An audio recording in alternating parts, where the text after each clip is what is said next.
Labą dieną.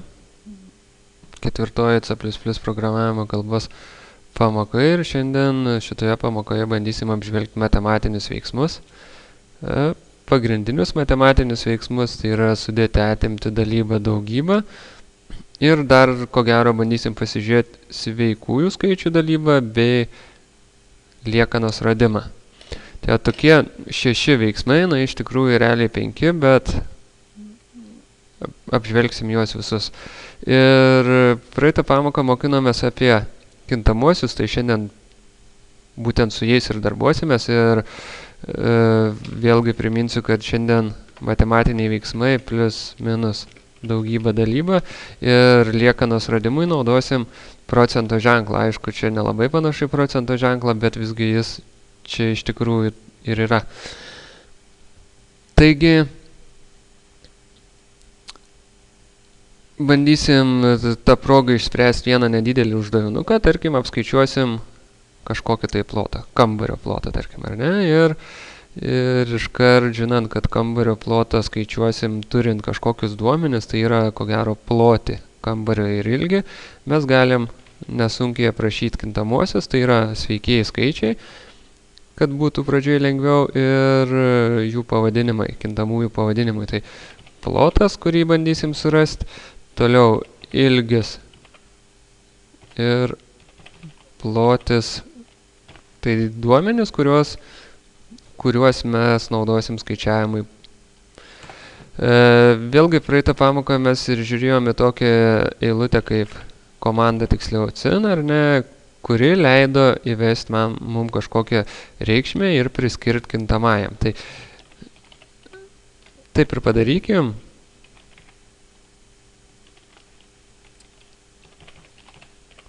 Vėlgi dabar aš parašiau ilgiui priskirsim reikšmę vienoje eilutėje, pločiui kitoj, bet realiai lygiai taip pat galim daryti ir šitaip. Kaip jums patogiau, taip darykit. Aš parašiau 2 eilutės vien dėl to, kad būtų šiek tiek gražesnė programa ir aišku, bandysim išvesti tekstą.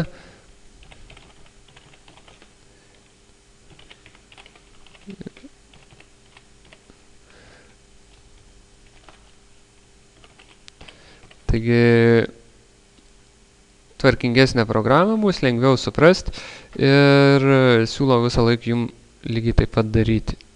Geriau išmoksit.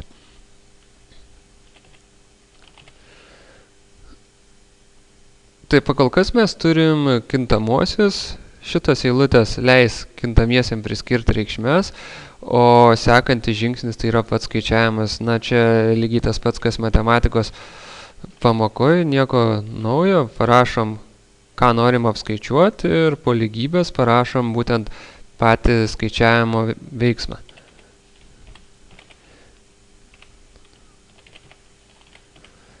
Tai iš tikrųjų gana paprasta, ar ne? O šitai vietai mes ir išveskim atsakymą.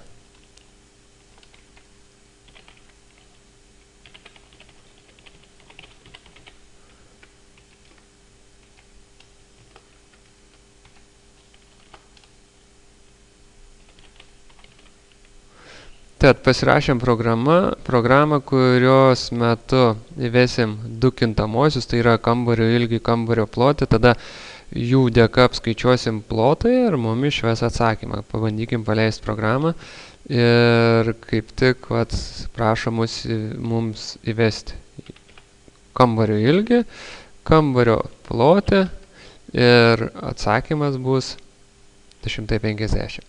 Na, programa veikia, ar ne?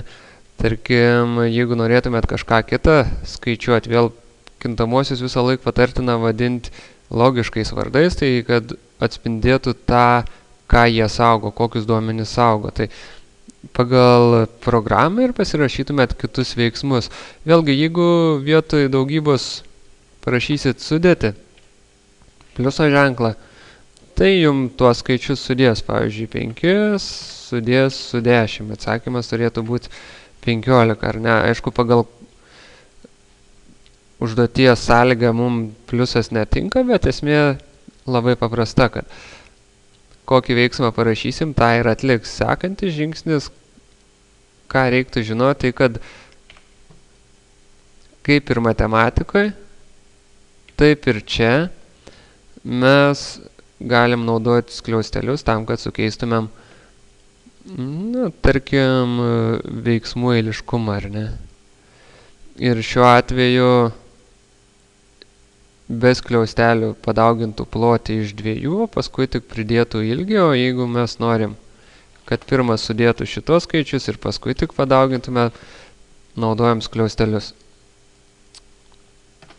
Vėlgi nieko naujo, viską matėt per matematikos pamokas, skirtumas toks, kad čia turit užrašyti programavimo kalba. Ir kaip sakiau, apžvelgsim pliusą, minusą, daugybą dalybą ir dar liekanos radimą. Tai viskas yra taip pat išskyrus, su liekanos radimu. Liekanos radimą galim naudoti tik tada, kai naudojam sveikojo tipo kintamuosius. Tik tokiu atveju. Jeigu bus kito tipo kintamieji, mes liekanos niekaip nesurasim. O liekana yra, turbūt atsimenat iš kažkada, jeigu 5 dalinam, arba tiksliau ieškom liekanos iš 2, tai atsakymas būtų 1, ar ne? Čia reiktų prisiminti dalybą kampu, kurią mokinotės mažose klasėse ir būtent to principu mes skaičiuosim. Tai vėlgi iš tikrųjų nieko naujo, vietoj pliuso parašysim tą liekanos radimo ženklą ir tiek, ir viską apskaičiuos. Tai iš esmės, ką mokėjot, tą dabar tik parašysit čia programavimo kalbai ir skaičiuos lygiai taip pat kaip anksčiau. Tai su matematiniais veiksmais ko gero bus tiek ir susitiksim kitoj pamokoje.